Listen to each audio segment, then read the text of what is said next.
6월 28일 날 하루 만에 벌써 호가가 2, 3억이 하락됐다. 지금 매수 문의가 뚝 끊겼다. 이런 부분들이 이게 일시적이라는 겁니다. 이 부분에 대해서 후속된 공급 대책이 나오지 않으면 분명히 큰 문제가 있을 것이다 라고 말씀을 드리겠습니다.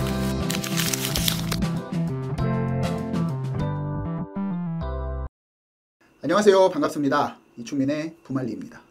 지난주 금요일날 아주 강력한 대책이 나왔습니다. 뭐 집값이 얼마, 소득이 얼마, 여가구화를 막론하고 6억까지밖에 대출을 안 해주겠다. 그리고 유주택자들에 대한 생활 안정자금도 2억에서 1억으로 대폭 축소를 했고요. 또 투자용으로 사는 이제 갭 투자용으로 사는 전세를 끼고 사는 거겠죠. 자, 갭 투자용으로 사는 그런 주택에 대해서는 들어오는 임차인에 대해서 전세자금 대출도 안 해주겠다. 역대 지금까지 볼 수 없었던 초강력 대출 규제라고 말씀드릴 수 있습니다. 자, 그래서 그 대출 규제가 불러올 여파, 얼마나 그 후폭풍이 몰아칠 건지에 대해서 오늘 살펴보는 시간을 갖도록 하겠습니다. 오늘의 주제는 초강력 대출 규제 정책. 자, 지금까지 이런 정책은 없었다. 그래서 지금 현재 불장, 부동산 시장이 어디로 흘러갈 것인가 한번 살펴보겠습니다. 그리고 본격적으로 내용을 살펴보기 전에 구독과 좋아요는 사랑입니다. 지난 2024년 5월부터 2025년까지 서울 시내의 아파트가 25%가 전 평균적으로 상승을 했습니다. 그런데도 불구하고 지금 계속해서 1년에 뭐 20%, 30%, 40%, 50%씩 상승하는 모습을 앞으로도 계속 보여질 거라고 예상을 하기 때문에 정부에서는 이례적으로 초강력 대출 규제 정책, 그리고 발표 다음 날부터 바로 시행을 하게 됐습니다. 이런 경우는 거의 없었다라고 볼 수 있는데 정부에서 그만큼적으로 시장을 급하게 보고 있다, 다급했다라고 말씀드릴 수 있는데 그만큼 빠르게 시행하는 것도 이제 서울시에서 한번 경험을 했죠. 학습 효과를 통해서 이렇게 시간을 두면은 또 다시 이거에 대해서 막차를 타는 수요들이 몰릴 것이다라고 예상을 했을 겁니다. 왜냐면은 올해 2월 달에 토지거래 허가구역을 해제를 하면서 굉장히 가파르게 상승을 하다 보니까 서울시에서는 3월 24일 날 다시 지정을 할게, 이렇게 발표를 했습니다. 한 일주일 정도 전에 발표를 하다 보니까 이 일주일 만에 막차 타는 그 수요자들이 몰려가지고 정말 사상 유례 없는 거래가를 갱신을 했고요. 거래량도 이때 시기에 대폭 늘었고 가계대출도 늘어나는 모습이었는데, 자, 이번 정부에서는 이런 실수 안 하겠다라는 게 너무 강력한 의지였다라고 말씀드리겠습니다. 그래서 도대체 가계대출이 얼마나 많이 증가를 하고 있냐, 뭐 거래량 증가와 그 다음에 뭐 매매가 증가, 그 다음에 불장, 이런 것들은 너무 많이 말씀을 드렸기 때문에 이 부분은 조금 생략을 하고요. 제가 이제 이 가계대출 같은 경우에는 여기에 보시면 하루 평균에 가계대출이 1612억이 올랐고요. 9월달 같은 경우에는 6월 19일 날까지만 통계로 봤을 때는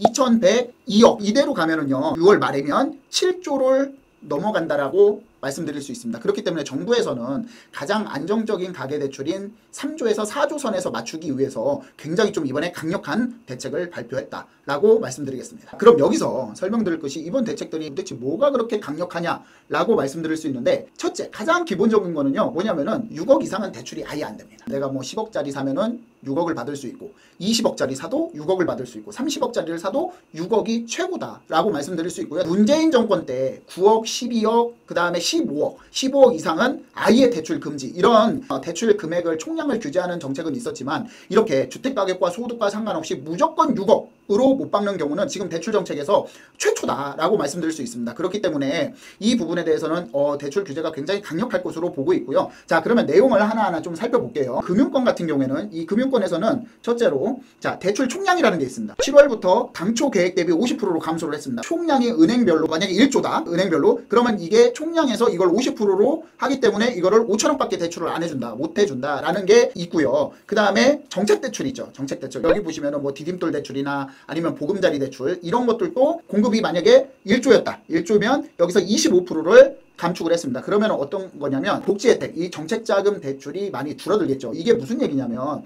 정책자금 대출은 저리로 합니다. 사회 취약계층이나 아니면 사회 초년생, 저소득자 이런 부분들의 이제 대출이 나가는 경우가 많은데 75%를 감축을 한다라고 발표를 했습니다. 그 다음에 주담대 대출, 제가 아까 말씀드렸죠. 최대 한도는 뭐 집값이 얼마건 소득이 얼마건 상관없습니다.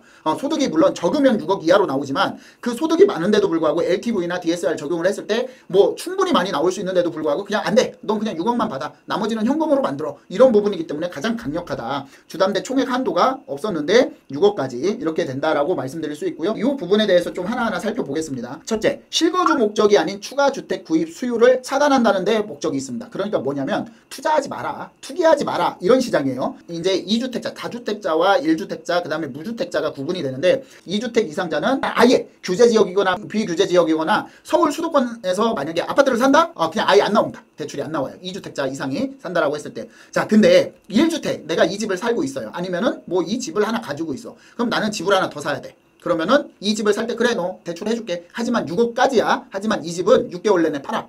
6개월 내에 못 팔면 기한이 상실로 너 이거 일시에 대출 상환해야 돼. 자신 있으면 사. 이거예요. 이게 근데 6개월 내에 이게 시장이 식거나 아니면은 다시 상승을 하거나 이럴 때 이게 어떻게 될지 모르기 때문에 이거는 굉장히 리스크가 큰 이제 대출 형태다라고 볼 수 있는데, 그래서 처분 조건부 1주택자는요 6개월 이내에 처분하는 조건이고요. 그렇기 때문에 규제 지역과 비규제 지역은 동일하다 이렇게 볼 수 있습니다. 그리고 생활안정자금이라는 게 있습니다. 돈이 좀 부족할 때 생활안정자금을 받게 되는데, 예전에는 이제 2억에서 1억 정도로 이제 그 차등 적용을 했는데 이거 없어. 상관없어. 뭐 무조건 1억이야. 그 대신에 네가 집이 두 채 세 채야? 안 돼. 이거는 안 해줘. 그냥 너 한 채 있을 때 그래 네가 어려울 때 필요한 자금 1억. 근데 이 1억 어디에 쓸 거야? 집 사는 데 쓸 거야? 안 돼. 그러니까 무조건 생활안정자금은 1억이고 이거는 네가 진짜 생활하는 데 써야 돼. 이렇게 말씀드릴 수 있고요. 주택담보대출 대출 만기가 30년 이내로 제한을 해버렸습니다.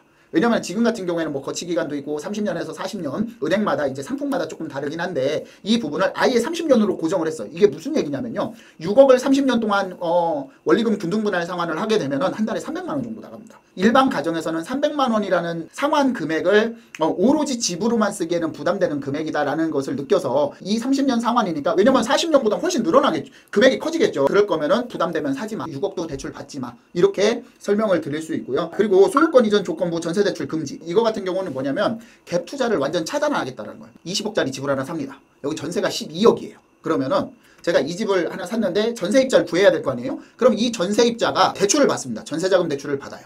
이 전세자금 대출을 안 해준다는 얘기예요.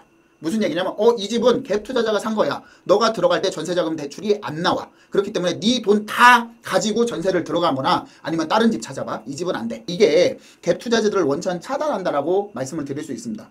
그래서 소유권 이전 조건부에 전세 대출은 금지된다. 그리고 신용대출 한도 축소하는 것은 아직까지는 연봉 이내로 상환할 수 있는 만큼만 받아. 이렇게 말씀드릴 수 있고요. 자, 그리고 LTV 등 규제를 강화를 했죠. 이게 무슨 얘기냐면 정책자금 대출을 축소하는 것입니다. 이거는 사실은 조금 이제 지금 현재 이재명 대통령의 정권, 이 정부와는 조금 안 맞아요. 왜냐면 이게 이제 사실 복지 정책이기 때문에 사회 초년생이나 신혼부부나 청년가구나 저소득이나 이런 분들을 위해서 정책자금 대출을 하는 거거든요. 하지만 이거를 대폭 축소한다는 거예요. 그래서 여기 보시면 LTV가 수도권 규제 지역은 80%에서 70%로 낮아졌고요. 그 다음에 지방하고 규제 지역은 동일합니다. 그리고 전입신고를 의무화했습니다.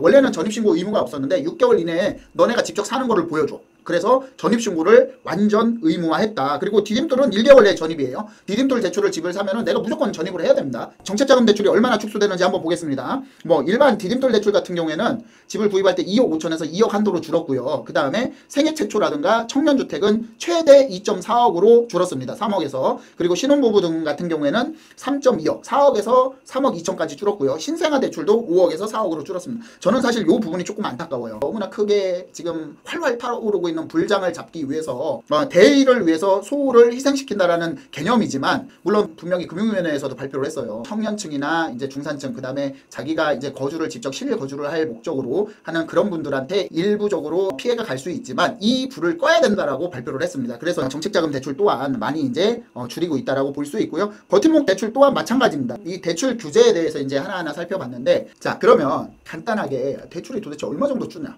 예시를 한번 보여드리겠습니다. 자, 우리가 이제 서울 수도권에서 집을 삽니다. 굉장히 설레이는 거죠. 집을 산다는 건. 자, 근데 연소득 6천만 원으로 가정을 했을 때 지금 대한민국 평균 연소득이 이제 4,500만 원 정도 되고요. 서울 수도권 같은 경우에 거의 6천만 원 정도 된다라고 보시면 돼요. 그래서 항상 연소득으로 이제 6천만 원 정도를 거의 책정을 합니다. 만약에 10억짜리 집을 산다. 근데 서울에 10억짜리 집도 사실 국민평형은 거의 없습니다. 서울 외곽 지역으로 나가거나 그렇게 볼 수 있고요. 그 다음에 10억 같은 경우에는 원래는 내가 이제 연소득 6천만 원이면은 DSR이라든가 LTV 다 적용해서 4억 1,900만 원을 받았는데, 자, 요런 거 같은 경우에는 10억짜리니까 대출 한도가 바뀌지 않습니다. 4억 1,900만 원인데 근데 20억짜리 정도 내가 사고 싶어. 이런 아파트를 살 경우에는 조금 많은 대출 한도가 줄어든다라고 볼 수 있고요. 20억짜리 아파트를 사면 그 전에는 13억 9,600만 원, 14억 가까이 나왔어요. 대출이. 14억 가까이 나와서 내 돈 얼마만 있으면 돼? 6억에서 7억 정도만 있으면 이 집을 살 수 있었습니다. 하지만 지금 규제가 되고 있죠. 6월 28일부터 이제 바로 시행을 해가지고 규제를 하고 있기 때문에, 자, 그러면 6억, 뭐 집값이 얼마건 상관없습니다. 6억 이상 나오는 거 그냥 6억으로 다 잘라요. 다 자르기 때문에, 자, 8억 가까이 대출의 한도가 줄어듭니다. 그렇기 때문에 이제 이 강력한 규제 대책이다라고 말씀을 드렸던 부분입니다. 자, 여기에서 조금 이어가서 설명을 드리면요. 우리가 규제 정책이 여러 가지가 있죠. 지금 나온 대출, 그 다음에 조세, 그 다음에 수요, 공급. 이런 정책들이 있는데 보시면 이번 정부에서 뭐라고 했냐면 계속적으로 얘기한 게 있어요. 세금으로 집값을 잡는 거는 어렵다. 그래서 나는 필요한 지역에 공급을 하겠다. 세금으로 수요 억제 정책을 했다라는 것은 이거는 문재인 전 대통령 때 세금으로 엄청나게 규제를 해서 수요자 억제만 했습니다. 그래서 이번에 어떻게 생각했냐면 그래 재개발도 하고 서울에 재건축도 하고 그 다음에 신도시도 좀 만들고 이렇게 해서 공급 대책이 많이 나오겠구나 했는데 공급 대책이 나오기도 전에 벌써 시장이 불장이 나온 거예요. 그러다 보니까 제가 이 영상 전에 뭐라고 했냐면 지금 불장이 시작이 됐다. 그래서 지금 이거를 단기적으로 막을 수 있는 거는 이스라엘하고 이란하고 전쟁이 협상이 돼서 휴전을 선언을 했다. 그렇기 때문에 지금 외부적인 요인에 대해서 이게 막을 수 있게 부동산 가격이 하락할 수 있는 요인이 없어졌다. 자, 그러면 어떤 게 남았냐? 강력한 규제 정책이 나오면 단기적으로 이걸 잡을 수 있다라고 제가 말씀드렸어요. 근데 대출 규제 정책이 바로 나왔습니다. 건설주택연구소 같은 데 보면은 대출 규제 정책의 최대의 이 효과는 6개월입니다. 6개월. 제가 봤을 때 이 6개월 내에 정부에서 이 공급 대책을 나오지 않으면 그리고 믿음을 주지 않으면은 시장은 다시 불이 붙을 수밖에 없다. 물론 겁을 줬어요. 이 시장을 지켜보다가 안 되면은 규제 지역을 재지정을 하거나 추가 지정을 하겠다라는 그런 이제 협박이나 겁박을 하긴 했지만 실질적으로 아무리 겁박을 한다라고 해도 집값이 올라갈 것 같으면 왜 안 삽니까? 그렇기 때문에 이 후속 대책으로 분명히 이 공급 대책이 나오지 않으면 이 집값은 단기적으로 지금 뉴스에서 말도 아니죠. 단기적으로 6월 28일 날 하루 만에 벌써 호가가 2, 3억이 하락됐다. 지금 매수 문의가 뚝 끊겼다. 이런 부분들이 이게 일시적이라는 겁니다. 이 부분에 대해서 후속된 공급 대책이 나오지 않으면 분명히 큰 문제가 있을 것이다 라고 말씀을 드리겠습니다. 자, 그래서 지금까지 6월 27일 날 발표한 강력한 대출 규제 정책에 대해서 좀 말씀을 드렸고요. 시장 상황이 지금 갑자기 이제 혼란스럽습니다. 왜냐하면 계속해서 물건이 없다, 매수자가 수요자가 매도자 우위 시장, 그러니까 수요자가 굉장히 많다. 주간 상승률이 0.7%다, 1년에 30% 50%씩 상승한다 하다가 규제 정책, 대출 억제 정책이 딱 나오다 보니까 이제 매수 문의도 딱 끊기고 이제 이런 부분들이 굉장히 시장에 혼란을 야기하고 있는 상황입니다. 자, 그래서 오늘은 이 부분에 대해서 약간 좀 짧게 살펴봤고요. 수요일 날 오후 8시에 하는 라이브에서는 이 대책으로 인해서 부동산 시장이 어떻게 흘러가고 문제점이 무엇이며 이 대책에서 보완할 점이 무엇이고 또 시장은 어떻게 흘러갈 것인가를 한번 꼼꼼하게 짚어보는 그런 시간을 가질 거니까 라이브 시청에도 많이 참석을 해주시고요. 그래서 참여를 하셔가지고 저랑 소통하고 어떻게 시장이 흘러갈 것인가 한번 살펴보는 시간을 갖도록 하겠습니다. 자, 그럼 오늘 여기서 마무리하겠습니다. 감사합니다.